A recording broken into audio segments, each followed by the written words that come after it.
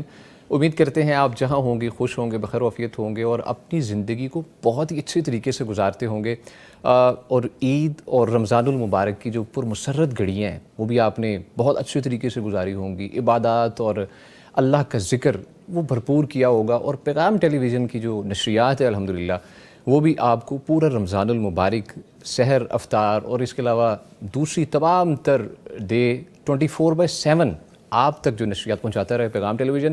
اللہ تعالیٰ سے دعا ہے کہ اللہ تعالیٰ پیغام ٹیلی ویژن کو بھی یہ جو ایک ویژن ہے، ایک مقصد ہے دین اسلام کا پھیلانا، اللہ اور اس کے رسول کی بات کو پھیلانا اور آپ کے جو شرعی مسائل ہیں ان کا حل کرنا، یہ توفیق اللہ تعالیٰ ہمیشہ برقرار رکھے جی۔ الحمدللہ جی، آپ کو معلوم ہے کہ ہمارے ساتھ مفتیان کرام کا پینل موجود ہوتا ہے، ان کی جانب بڑھتے ہیں جی۔ پہلی شخصیت جو ہے نامور مفتی ہیں جی، فضیلت الشیخ مفتی عبدالولی خان حفظہ اللہ تعالی، ہم انہیں خوش آمدید کہتے ہیں۔ مفتی صاحب السلام علیکم۔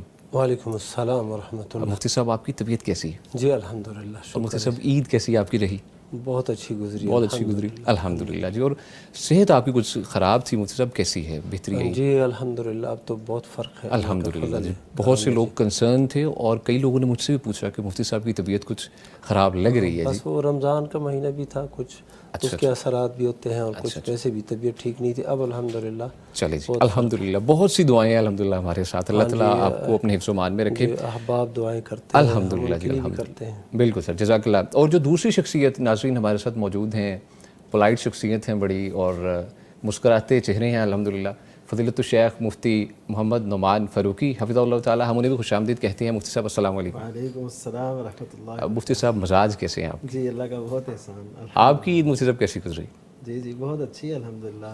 عید تو ہوتی ہے مل ملا کے اور ملنا ملانا، الحمدللہ جانا آنا، جی جی تو الحمدللہ بڑی بھرپور گزاری۔ الحمدللہ ہم بھرپور، سو کے نہیں گزارتے، الحمدللہ نہ خود سوتے ہیں نہ بچوں۔ ویسے نارملی مفتی صاحب سو کی گزاری جاتی ہے عموماً یہ مجھے بڑا دکھ ہوتا ہے اس بات پہ کہ عید ہے، مسلمانوں کا ایونٹ ہے جی جی، اور بڑی اس میں خوشیاں چھپی ہیں، تو ہم سب کو ختم کر کے تو سو جاتے ہیں۔ شہروں میں تقریباً یہ رجحان ایسے ہی ہے مفتی صاحب۔ اللہ تعالیٰ ہمارے لیے بہتری کرے۔ پروگرام کو آگے بڑھانے سے پہلے آپ کو بتاتے چلیں کہ آپ اس پروگرام میں لائیو کالز کے تھرو شریک ہو سکتے ہیں۔ کرنا کیا ہے، پیغام ٹیلی ویژن کی جانب سے دیے گئے UN نمبر پہ کال کرنی ہے، آپ کی اسکرینس پر بھی اس وقت شو ہو رہا ہوگا، نمبر نوٹ فرما لیجئے 0421117000، یعنی 04211170000۔ اس کے علاوہ آپ ہمیں واٹس ایپ پہ بھی ریچ کر سکتے ہیں پروگرام کے بعد یا پروگرام کے دوران ہی، لیکن وہ سوالات آپ کے ایڈ نہیں ہو سکیں گے۔ آپ واٹس ایپ کا نمبر بھی نوٹ فرمائیں 0321565200، یعنی 0321565200۔ اور اس کے علاوہ آپ ہمیں یوٹیوب پہ بھی جوائن کر سکتے ہیں، پیغام.live لکھیے اور وہاں پر بھی آپ ہمیں لائیو نشریات دیکھ سکتے ہیں جی۔ مفتی عبدالولی خان صاحب، مفتی صاحب آپ کی جانب بڑھتے ہیں۔ مفتی صاحب موضوع اپنا وہیں سے بڑھاتے ہیں کہ رمضان ہم نے گزارا الحمدللہ، بھرپور گزارا، عبادات کی، مساجد میں دیکھا بہت الحمدللہ لوگ آ رہے ہیں جا رہے ہیں، عبادات میں مشغول ہیں لوگ، لیکن جیسے ہی وہ وقت گزرتا ہے، رمضان گزرتا ہے، عید کے فوراً بعد مساجد کو دیکھا جاتا ہے تو ویران پڑ جاتی، ویرانیاں نظر آتی ہیں، اس طریقے سے ہمیں نہیں گہما گہمی نظر آتی۔ اس سلسلے میں مفتی صاحب رہنمائی فرمائیے گا، کس طرح ہم جو ایک رمضان ہم نے گزارا، بھرپور گزارا عبادات میں، اس کے اثرات جو ہیں رمضان کے، اس کو ہم مستقل کس طریقے سے گزاریں؟ الحمدللہ والصلاة والسلام علی رسول اللہ، اما بعد۔ رمضان کا جو مقصد اعلیٰ ہے، یعنی روزوں کا جو مقصد اعلیٰ ہے، اللہ سبحانہ و تعالیٰ نے قرآن مجید کے اندر اس کا تذکرہ فرمایا ہے کہ روزے فرض کر دیے گئے ہیں تم پر، جیسے کہ پہلی امتوں پر فرض کر دیے گئے تھے۔ مقصد کیا ہے؟ لعلکم تتقون، تاکہ تمہارے اندر تقوی پیدا ہو جائے، اللہ کا ڈر پیدا ہو جائے، اللہ کا خوف پیدا ہو جائے۔ تو تقوی کا جو بنیادی مقصد ہے وہ ترک منکرات ہے، گناہوں کو چھوڑ دینا، حرام خوری کو چھوڑ دینا، اللہ کی معصیت کو چھوڑ دینا اور دین کے اوپر عمل کرنا، یہ ہے بنیادی مقصد تقوی کا، اور روزوں کا مقصد تقوی ہے۔ تو اب اس چیز کو قائم رکھنا اور دائم رکھنا، اس کو کہتے ہیں استقامت۔ تو فاستقم کما امرت، اللہ سبحانہ و تعالیٰ نے اپنے نبی صلی اللہ علیہ وسلم کو یہ حکم دیا کہ جیسے تمہیں حکم دیا گیا ہے تو اسی طرح تم ثابت قدم رہو۔ اور اللہ کے نبی صلی اللہ علیہ وسلم نے بھی یہی فرمایا کہ سددوا وقاربوا، مستقیم رہو، استقامت اختیار کرو۔ اگر استقامت نہیں اختیار کر سکتے تو استقامت کے قریب قریب رہو۔ حکم تو یہ ہے۔ تو جو اعمال ہم سر انجام دیتے رہے رمضان کے اندر، راتوں میں، دنوں میں، ان اعمال کے اندر پابندی ہونی چاہیے، اگرچہ اس کے اندر تھوڑی بہت کمی آ جائے لیکن دوام ہو۔ اللہ کے نبی صلی اللہ علیہ وسلم نے فرمایا ہے کہ احب الاعمال الی اللہ تعالی ادومھا وان قل، اللہ تعالیٰ کو سب سے زیادہ محبوب جو اعمال ہیں وہ ہے جن پر دوام کیے جائے، بندہ ہمیشہ اسے کرتا رہے اگرچہ وہ عمل قلیل ہو۔ یعنی رمضان مبارک کے اندر آپ صدقات دیتے رہے، نوافل پڑھتے رہے، تلاوت کرتے رہے، اور اسی طرح تہجد پڑھتے رہے۔ تہجد یعنی نماز عشاء کے بعد تہجد کی صورت ہوتی تھی، تراویح کی، یا پھر سحری کے وقت تہجد پڑھتے تھے۔ تو یہ اوقات ہیں۔ اب وہ رمضان گزر چکا ہے لیکن تہجد اسی طرح قائم ہے، وہ حکم اب بھی بجا ہے۔ صدقہ جو ہے نا وہ اب بھی قائم ہے اگرچہ رمضان گزر چکا ہے۔ تو اسی طرح نوافل اور دیگر نیک اعمال، اذکار، تلاوت، تو ان چیزوں میں سے کچھ حصہ جو ہے نا اب بھی جاری رکھنا چاہیے۔ تلاوت بھی اسی انداز سے، پہلے ہم 2 پارے اگر پڑھتے تھے تو اب چلو 1 پارہ پڑھ لو۔ اور پہلے اگر بندہ صدقہ دیتا ہے اور روزانہ کی بنیاد پر وہ 300-400 روپے صدقہ دے رہا تھا، ابھی اتنا نہیں دے سکتا یا جذبات کے اندر کوئی کمی آ گئی ہے تو چلو 100 روپے تو دے دو۔ 100 روپے نہیں دے سکتے 50 دے دو، لیکن یہ صدقے کا جو ماحول ہے یہ جاری رہنا چاہیے۔ اسی طرح تہجد، سبحان اللہ، ایک بڑا قیمتی جو مرحلہ اللہ نے نصیب فرمایا تھا کہ سحری کے لیے ہم اٹھتے تھے اور سب اٹھتے تھے، چھوٹے بڑے اٹھتے تھے، تو وہ اس وقت تہجد پڑھنا اور نماز پڑھنا، اللہ سے دعائیں مانگنا بڑا ہی قیمتی لمحہ ہوتا ہے اور مرحلہ ہوتا ہے۔ تو اس چیز کو اب بھی نا یہ جاری رکھنا چاہیے۔ اور اس میں مومد شے جو ہے بہت زیادہ معین اور مومد، وہ یہ ہے کہ عشاء کی نماز پڑھ کے اور اپنی ضروری امور کو نمٹا کے اس کے بعد جو ہے بندہ سو جائے۔ اگر کوئی دینی تعلیمی کوئی سلسلہ ایسا نہیں ہے، مہمان نہیں آیا، اپنے اہل کے ساتھ کوئی مصروفیت نہیں ہے، تو سو جاؤ تاکہ تہجد کے لیے تم اٹھ سکیں۔ ٹھیک ہے، بہت شکریہ مفتی صاحب، مفتی نعمان فاروقی صاحب، آپ کی جانب بڑی مطلب آپ کی جانب سے بھی کوئی نصیحت چاہیں گے جو ہمارے دیکھنے والے ان کے لیے، اسی سلسلے کو آگے بڑھائیے گا۔ جی، بڑی مفید باتیں شیخ صاحب نے فرمائی۔ جی، تو اس میں میں بس اتنا ہی کہوں گا کہ اگر آپ یہ دیکھنا چاہتے ہیں کہ آپ کی نیکی اللہ کی بارگاہ میں کیا مقام پا چکی ہے، تو اس کا ایک اثر جو دنیا میں ہمیں نظر آتا ہے وہ یہ کہ اس نیکی کے بعد اسی نوعیت کی نیکیاں کرنے کی توفیق ملتی رہے۔ سبحان اللہ، اللہ اکبر، سبحان یہ بہت ایک اس کی علامت ہے۔ آپ کا دھیان نیکی کی طرف لگے، قرآن کی طرف اسی طرح آئیں، کیونکہ اللہ بھی وہی ہے، اللہ کا گھر بھی وہی ہے، قرآن بھی وہی ہے، مسجدیں بھی کھلی ہیں، امام بھی وہی ہے، اذان بھی وہیں سے ہو رہی ہے، لیکن کیوں فرق پڑا کہ ہمارے اندر فرق ہے؟ باقی تو اللہ کی رحمت اسی طرح ٹھاٹھے مار رہی ہے، اس میں کوئی ایسا وہ نہیں ہے فرق۔ جو جتنی لینا چاہتا ہے وہ لے کے رہتا ہے۔ اس وجہ سے ہمیں اپنے دل کے دروازے کھلے رکھنے چاہیے کہ ہم اللہ تعالیٰ کی طرف بڑھیں اور یہ مقام حاصل کریں۔ دوسرا یہ ہے کہ نبی کریم صلی اللہ علیہ وسلم نے ایک تشریح دی تھی مومن کی کھجور کے درخت کے ساتھ۔ اچھا، وہ بہت قابل غور بات ہے، یہ بڑی معروف حدیث ہے، صحیح بخاری اور دیگر کتب میں موجود ہے۔ نبی صلی اللہ علیہ وسلم نے فرمایا کہ ایک درخت ہے جس کی مثال مومن کسی ہے، وہ اپنے پتے نہیں گراتا، یعنی سدا بہار رہتا ہے اور وہ پھل بھی دیتا رہتا ہے۔ آپ نے فرمایا کہ اس کی مثال مومن کسی ہے۔ اب کھجور کے درخت کو ہم دیکھیں، ایک تو آپ نے جو خاص صفت بیان فرمائی وہ سدا بہار ہونے کی ہے۔ تو مومن اپنی عبادات میں اور اپنی عادات میں، اپنے اطوار میں اور اپنے اخلاق میں سدا بہار ہو۔ سبحان اللہ، یعنی وہ اگر کسی سے ملا ہے، اس کو کام ہے یا نہیں، وہ اسی طرح کشادہ دل ہو کے ملے، چہرے پہ بشاشت ہو اور بڑے اچھے اثرات ہوں۔ اسی طرح اگر وہ عبادات میں ہے تو یہ نہیں کہ عبادت چند دن کی اور اس کے بعد مسجد سے رخ ہی پھیر لیا. میں تو یہ کہوں گا کہ جو لوگ رمضان میں نمازیں پڑھتے رہے اب وہ نماز نہیں پڑھ رہے تو ایسے سمجھے انہوں نے وہ پہلی جو نیکیاں کی تھی ان پہ پانی پھیر لیا. اللہ اکبر. کیونکہ یہ دیکھیں نماز نہ پڑھنا یہ تو ایسی نیکی نہیں ہے نا کہ پڑھ لے تو ٹھیک ہے نہ پڑھے تو, یہ تو ایسا ہے کہ یعنی اس کا اسلام خطرے میں ہے. بالکل بالکل ایسی بات ہے جیسا کہ حدیث مبارکہ میں بھی ہے. تو اس وجہ سے یعنی چلیں دیگر عبادات میں جو اضافی تھیں وہ آپ اس پہ تھوڑا کم کر لیں, کچھ گنجائش بھی ہے اگر نہ بھی کر سکیں, لیکن جو نماز ہے یہ تو نہیں چھوڑنی چاہیے. اور اس میں اگر آپ دیکھنا چاہیں تو یہ چیز دلیل بن جائے گی ان لوگوں کے لیے کہ وہ اس کو کنٹینیو نہیں رکھ سکے. تو مومن کو سدا بہار ہونا ہے.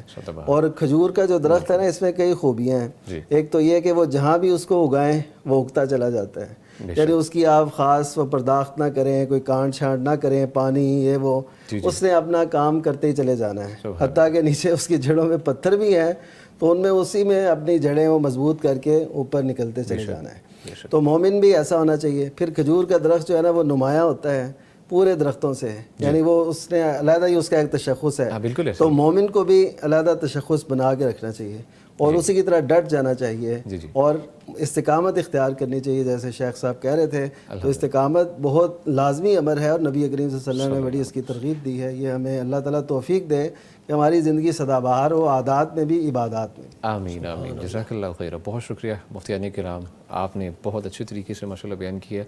اپنے سوالات کی جانب بڑھتے ہیں. مفتی عبدالولی خان صاحب, مفتی صاحب ہم سے جو پوچھا گیا ہے پہلا سوال, بہن ہے انہوں نے سوال کیا ہے کہ خلا لینے والی خاتون دوران عدت اسکول پڑھانے جا سکتی ہے؟ بلا شبہ جا سکتی ہے.